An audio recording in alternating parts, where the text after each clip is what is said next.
Sir अगर ये नजरिया रखा जाए अगले 10 साल का कि अच्छी वेल्थ बनानी है, चाहे किसी को मकान लेना हो, बच्चों की शादी या पढ़ाई के लिए अच्छी वेल्थ बनानी है 10 साल में, तो जिस तरह से हम देख रहे हैं आजकल महंगाई का जिस तरह बढ़ रही है, जिस तरह से बाजार का हाल देख रहे हैं, क्या स्ट्रेटजी रखनी चाहिए सर? देखिए, 10 साल एक बहुत अच्छा पीरियड है मार्केट का पूरा साइकिल देखने का। तो अगर मुझे आज किसी क्लाइंट के लिए पोर्टफोलियो डिजाइन करना है 10 साल का, जी। और उनकी एज उनके साथ है, मतलब अगर वो 25 से 35 साल के एज ब्रैकेट में आज हैं, तो मैं उनको 30% स्मॉल कैप, 30% मिड कैप और 40% मल्टी कैप फंड में इन्वेस्ट करने का रिकमेंडेशन दूंगा। लेकिन जी। अगर उनका एज ब्रैकेट 35 से 45 में आ जाता है, तो उनके लिए थोड़ा रिस्क प्रोफाइल नीचे आना जरूरी होगा। तो मैं रिकमेंड करूंगा कि वो 40 से 50% लार्ज कैप में डालें, 10 से 15% फ्लेक्सी कैप या मल्टी कैप में डालें, जी। और 15-20% स्मॉल और मिड कैप में रखें एक्सपोजर। तो ये एज और टाइम होराइजन के ऊपर बहुत डिपेंड करता है कि एसेट एलोकेशन कैसा रहेगा। अगर जी। हम यंग हैं और जल्दी स्टार्ट कर रहे हैं इन्वेस्टमेंट, तो रिस्क टेकिंग एपेटाइट हमारा ज्यादा है, क्योंकि जी। हमारे पास काफी टाइम है जब हम कमाते रहेंगे पैसे को, और हमारा को वापस रिटर्न की जरूरत इतनी ज्यादा नहीं पड़ेगी जल्दी। तो हमें ज्यादा एक्सपोजर हाई रिस्क एसेट में डालना चाहिए, जैसे कि स्मॉल कैप और मिड कैप। लेकिन अगर एज ब्रैकेट बढ़ गया है, अब हम ऑलरेडी 40, 45, 50 तक पहुंच गए हैं, तो हमें फिर थोड़ा रिस्क अपना रिड्यूस कर देना चाहिए। तो उनको सर फंड का सिलेक्शन हम कैसे करें? मतलब ये भी बड़ा कंफ्यूजन रहता है कि हम लार्ज में जाएं या हाइब्रिड में चले जाएं या स्मॉल में चले जाएं। हाँ, देखिए, कैटेगरी ऑफ फंड जो एसेट एलोकेशन के हिसाब से करना है, वहां पे दो अलग पार्ट है अब आपके क्वेश्चन के। एक है कि with in the category fund selection कैसे करें।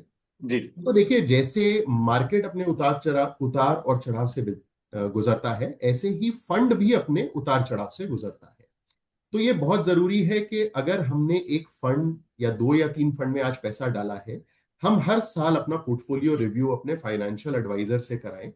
पोर्टफोलियो रिव्यू करते वक्त दो तीन चीजें हमें देखनी है। एक तो हमें ये देखना है कि बेंचमार्क को हमारा फंड कंटिन्यूअसली बीट करते रहना चाहिए, जी। और वो डेटा हर फंड को क्लियरली मेंशन करना जरूरी है। तो ये हमें ऑनलाइन क्लियरली अवेलेबल होता है कि क्या हमारा फंड बीट कर रहा है कि नहीं बीट कर रहा है बेंचमार्क को। जी। सेकेंड, हमें देखना है कि क्या हमारा फंड टॉप 5 रैंक में रहता है अपने कैटेगरी में कि नहीं। और थर्ड एंड मोस्ट इंपॉर्टेंट, हमें देखना है कि कोई फंड मैनेजमेंट टीम में चेंजेस तो नहीं हुए। जी। ये तीन चार इंपैक्ट अगर हम चीजें देख के चलेंगे, तो हम कंटिन्यूअसली डिसिप्लिन तरीके से मार्केट को बीट करते रहेंगे और ज्यादा पैसा बनाते रहेंगे। अब दूसरा क्वेश्चन आपका था कि क्या हमें स्मॉल में डालना चाहिए, मिड में डालना चाहिए, हाइब्रिड में डालना चाहिए।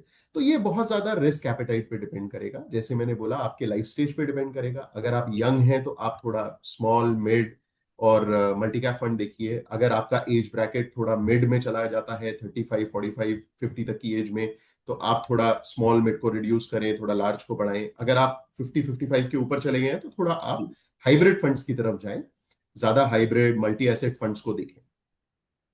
तो अगर हम देखें पिछले 4-5 साल में अगर किसी म्यूचुअल फंड ने बड़ा अच्छा शानदार रिटर्न दिया है, तो क्या कह सकते हैं आने वाले जो 2-3 साल हैं, 5 साल हैं, उसमें वो वैसे ही एक अच्छा रिटर्न देगा, या फिर कोई और पैरामीटर है जिसको देखना चाहिए? देखिए, ये इस क्वेश्चन में मैं आपको एक आंसर थोड़ा ब्रॉड करके बताता हूं। कोई जी। भी एसेट क्लास, चाहे वो रियल एस्टेट हो, गोल्ड हो, इक्विटी हो, जस्ट बिकॉज पिछले 5 साल 10 साल में उसने रिटर्न अच्छा दिया है, इसका मतलब ये नहीं कि वो आगे भी 5 साल 10 साल रिटर्न अच्छा देगा। किसी भी चीज को खरीदते हुए, इन्वेस्ट करते हुए, उसका पास्ट परफॉर्मेंस ही नहीं देखना है हमको। जी। हमें काफी अलग अलग पैरामीटर देखने हैं कि हम कैसे इंश्योर करें कि अगले 5 साल 10 साल हमारा रिटर्न बेटर बनता रहे। जी। उसके लिए हमें एक डिसिप्लिन्ड इन्वेस्टर बनना है। एसेट एलोकेशन स्ट्रेटेजी बनाना बहुत जरूरी है पहले। रिस्क प्रोफाइल अपना जानना बहुत जरूरी है। टाइम होराइजन हमारा इन्वेस्टमेंट का कितना है, वो देखना बहुत जरूरी है। और जी। उसके अकॉर्डिंग एक पोर्टफोलियो बनाना, और उस पोर्टफोलियो का हर साल रिव्यू करना और पोर्टफोलियो को रीबैलेंस करना, जी। ये सब बहुत जरूरी है। अगर हम ये सब चीजें कर रहे हैं, तो इररिस्पेक्टिव फंड ने पीछे कैसा किया है, हम कंटिन्यूअसली मार्केट को और फंड्स को बीट करते रहेंगे एज ए इन्वेस्टर, और बेटर रिटर्न बनाते रहेंगे। हमको तो आपका अच्छा खासा एक्सपीरियंस है। आपने कौन सी ऐसी गलतियां देखी जब बाजार बहुत तेजी से गिरता है तो जो निवेशक गलतियां करते हैं, और उससे कैसे बचा जाए? देखिए, इसमें मेरा सबसे बड़ा एक सजेशन रहेगा निवेशकों को, जो मैं अपने निवेशकों को भी बोलता हूं, जी। कि बाजार बहुत तेजी से ऊपर जाए या बहुत तेजी से नीचे जाए, तो सबसे पहले तो पोर्टफोलियो देखना बंद कर दो। थोड़े टाइम तक जब बाजार में इतना ज्यादा मूवमेंट हो, उस टाइम पे पोर्टफोलियो देख के अपना ब्लड प्रेशर ना बढ़ाएं, क्योंकि यूजुअली ऐसे टाइम पे गलत डिसीजन लिए जाते हैं। बाजार अगर नीचे जा रहा होता है तो इन्वेस्टर्स क्या कहते हैं, मेरा पैसा निकाल दो या मेरा रिड्यूस करो। वो सबसे गलत डिसीजन होता है। जब हमारा व्यू लॉन्ग टर्म है इन्वेस्टमेंट का, जी। हमें अपने व्यू पे स्टिक रहना चाहिए, डिसिप्लिन रहना चाहिए। बाजार के उतार और चढ़ाव को देखते हुए हमें अपने डिसीजन बिल्कुल भी नहीं लेने चाहिए। तो मैं जी। तो स्ट्रांगली ये रेकमेंड करूंगा कि एक तो बाजार में बहुत मूवमेंट हो तो आप पोर्टफोलियो को ना देखें, बाजार को सेटल होने दें, फिर पोर्टफोलियो को देखें। अगर पोर्टफोलियो में रीबैलेंसिंग की जरूरत है, अपने एडवाइजर से बात करें और बिल्कुल रीबैलेंस करें पोर्टफोलियो को। लेकिन बहुत तेजी में बाजार हो या बहुत नीचे जा रहा हो, दोनों टाइम पे रीबैलेंस ना करें, थोड़ा वेट करें। डिसिप्लिन से चलेंगे तो रिटर्न बेटर बनेगा।